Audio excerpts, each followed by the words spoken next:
हरे कृष्णा। राधे राधे। आप सभी का स्वागत है मेरे YouTube चैनल किस्से किरदारों के में। आज की कहानी का शीर्षक है ईमानदारी सर्वोच्च नीति है। तो आइए कहानी शुरू करते हैं। एक राहुल नाम का व्यक्ति था। स्वभाव से बहुत ही गंभीर था। उसकी पढ़ाई पूरी हो चुकी थी लेकिन कोई नौकरी नहीं थी। दिन रात वो काम की तलाश में इधर उधर भटकता रहता था। राहुल एक ईमानदार मनुष्य था, इसलिए भी उसे काम मिलने में मुश्किल आ रही थी।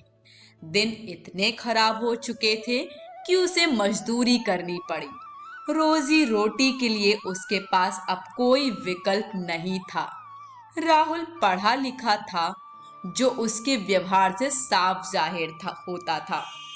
एक दिन एक सेठ के घर राहुल मजदूरी कर रहा था। सेठ का ध्यान राहुल के ऊपर ही था। सेठ को समझ आ रहा था कि राहुल एक पढ़ा लिखा समझदार लड़का है, लेकिन परिस्थिति बस उसे ऐसे मजदूरी के काम करना पड़ रहा है। सेठ को अपने एक विशेष काम के लिए एक ईमानदार व्यक्ति की जरूरत थी। उसने राहुल की परीक्षा लेने की सोची।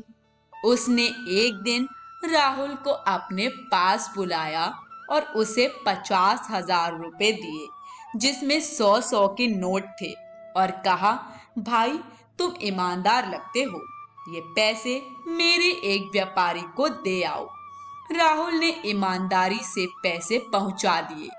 दूसरे दिन व्यापारी ने राहुल को फिर से पैसे दिए।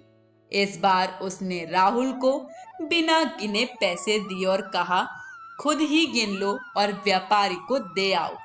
राहुल ने ईमानदारी से काम किया। सेठ पहले से ही गल्ले में पैसे गिनकर रखता था, पर वो राहुल की ईमानदारी की परीक्षा लेना चाहता था। रोज वो सेठ उसे पैसे देने भेजता था। राहुल की माली हालत तो बहुत ही खराब थी।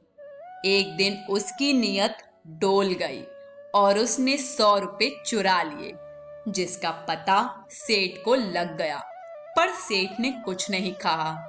फिर से राहुल को रुपए देने भेजा। सेठ के कुछ ना कहने पर राहुल की हिम्मत बढ़ गई। उसने रोजाना चोरी शुरू कर दिया।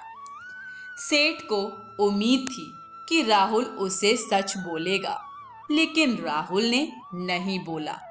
एक दिन सेठ ने राहुल को काम से निकाल दिया। वास्तव में सेठ अपने जीवन का एक सहारा ढूंढ रहा था। उसकी कोई संतान नहीं थी। राहुल को भोला भाला जानकर उसने उसकी परीक्षा लेने की सोची थी। अगर राहुल सच बोलता तो सेठ उसे अपनी दुकान सौंप देता।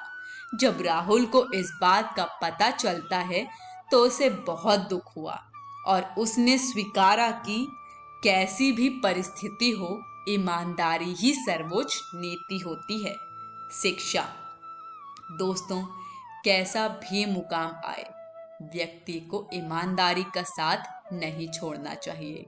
ईमानदारी जीवन की वो कमाई है जो मुश्किल है, लेकिन कभी गलत अंत नहीं देती। अगर आपको ये कहानी पसंद आई हो तो कमेंट करके हमें बताना मत भूलिएगा। वीडियो को ज़्यादा से ज़्यादा लाइक शेयर करिए और चैनल को सब्सक्राइब करना तो बिल्कुल मत भूलिएगा। सभी को हरे कृष्ण। राधे राधे।